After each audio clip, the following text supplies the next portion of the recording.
Hey everyone, here's a quick video on the 2020 DBQ rubric for the AP US exam coming up in just a few days.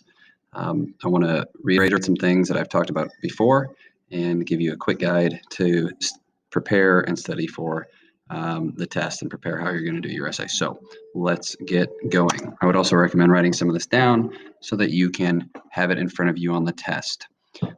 So really quick, things to keep in mind. Number one, you only have 45 minutes for this exam. That is not very much time. Usually you have an hour. 45 minutes is pretty short, so don't plan on being able to come up with something without any sort of plan in that time. You have to be prepared with a plan of attack, and I'm going to talk about that plan of attack here. So there's only going to be 5 sources. Remember that. We'll talk later about why I don't recommend using all of them or trying to understand all of them. The rubric is out of 10 points instead of 7. The extra points come in the areas of source-based evidence. There's 3 different scores you can get there, a 1, a 2, or a 3. You also have 2 chances or 2 points for outside evidence, and then you have 2 points instead of 1 in the source analysis categories. This is probably the biggest thing, this 4th point. Use the sources you understand the best to help form your thesis. So with the way the rubric is set up, you could really only use 2 sources to support your thesis, and you would get 2 points, and that would be a big chunk of your final score. So focus on 2 documents. Pick the 2 that you feel the best about, the ones that you understand, you can describe, you can look at the authors, and analyze them correctly. That's going to be key. Pick 2 that you really like and really understand and stick with them. Also, like I said before, it's open note, open book. Take advantage of this. Have your book open to the time period that the prompt is asking about. Have your notes there so that you can find outside evidence really quickly and easily. Okay, paragraph 1, not much to talk about here. You have your standard first paragraph. Have your context, have your thesis. I'm not going to go over what all that stuff is. You guys should know that by now. We've worked on this a lot. You guys have done a good job formulating a thesis and having context coming before it. So please do that as you have throughout the year because you've done a good job with that. Just a reminder, make sure your thesis is addressing the action of the prompt. Make sure you make a clear claim. You can use some sort of formula if you like, but just understand that you have to have how something changed. You have to have the degree of change or the importance of the causes. You have to demonstrate that you can argue that one thing is more important than the other, or that one change is more significant than the other. That's the key. You have to have your spin on the prompt and the argument. So if it's asking about change in politics in the 1920s, make sure that you say these things changed. However, this was the biggest thing, or this was the one thing that changed the most, or something like, however, this thing changed the least. Whatever it is, make sure that you have a very clear measurement on that. Okay, this is what I want to spend a lot of time on. Like I stated earlier, you get 2 points if you use 2 documents to support your thesis, okay, or support your argument.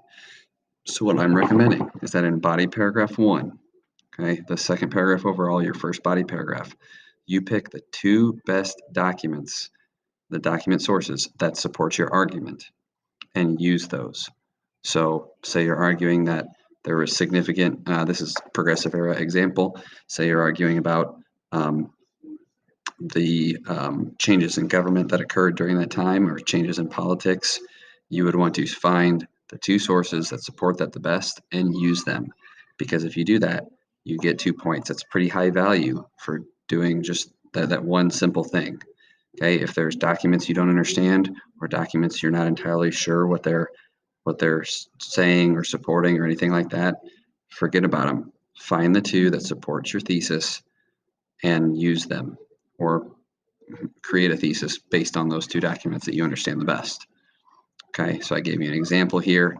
You can look at that. Teddy Roosevelt discusses the importance of protecting consumers in his speech. This is a reminder of how to do that. You don't have to say You don't have to do some fancy citation, just say document 1.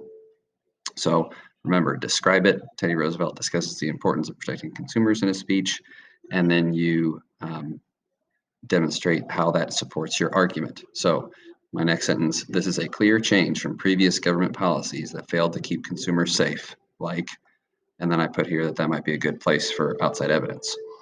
But right now, I'm focusing on using your evidence to support your argument. So if there's a source, a document that say it's a Teddy Roosevelt speech, I understand it, I can see that he's talking about protecting consumers, I'm going to use that to support my argument that in the early 1900s, governments became more concerned with protecting consumers or something like that, okay? So again, pick the documents that you know and understand the best and use those in your first body paragraph, okay? The next thing you should do in paragraph 2 is analyze those same 2 documents.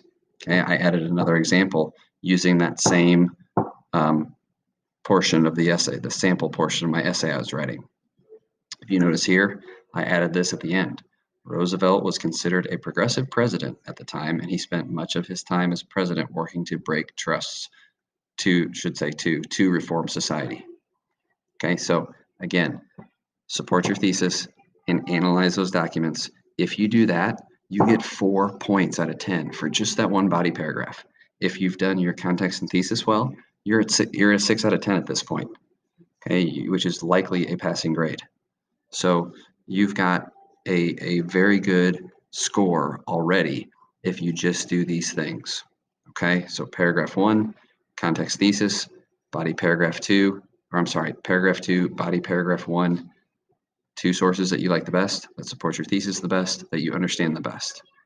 Use them to support your argument, then analyze them. Okay? Refer back to this example.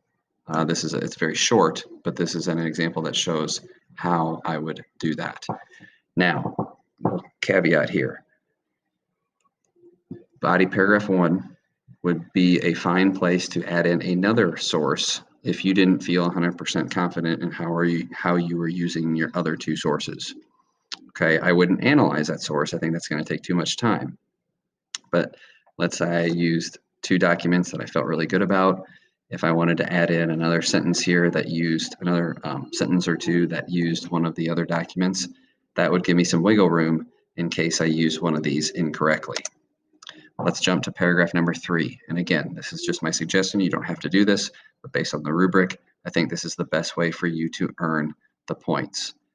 Paragraph 3 overall, body paragraph 2, I'm calling it the flex paragraph because there's one of 2 ways that you should approach this. The first way, right here, see my cursor, the first way is to use 2 of the other provided sources to support your thesis. That would get you 1 more point. Okay, so if you've done everything else correctly, you're at 7 out of 10 at this point. So if you feel good about 2 other sources, use them to support your thesis or maybe create a counter argument to it or something like that. Okay, things that speak to your thesis and work to prove it. My recommendation is this next bullet point here.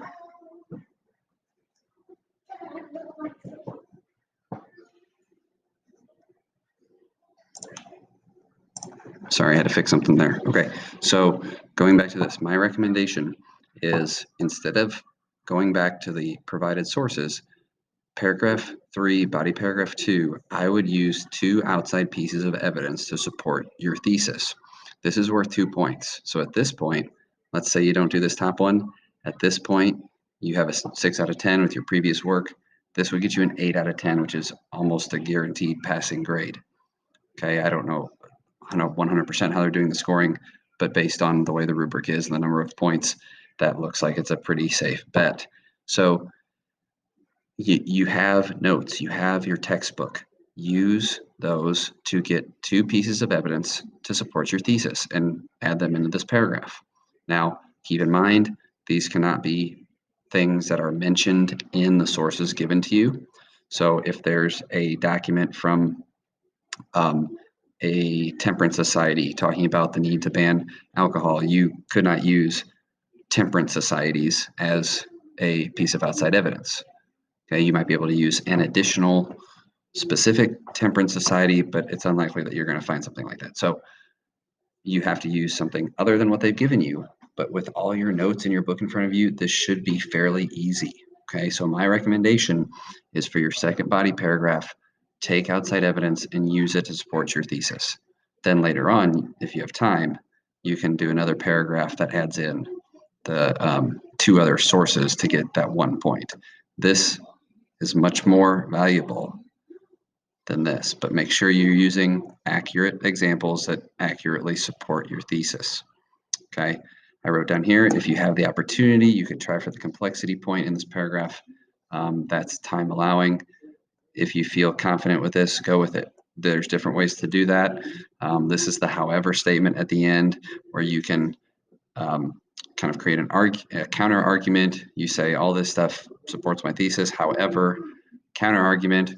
Or you could say something like, if it's a change essay, all of these are examples of changes. However, this thing stayed the same. You could also draw a comparison to an event in another era.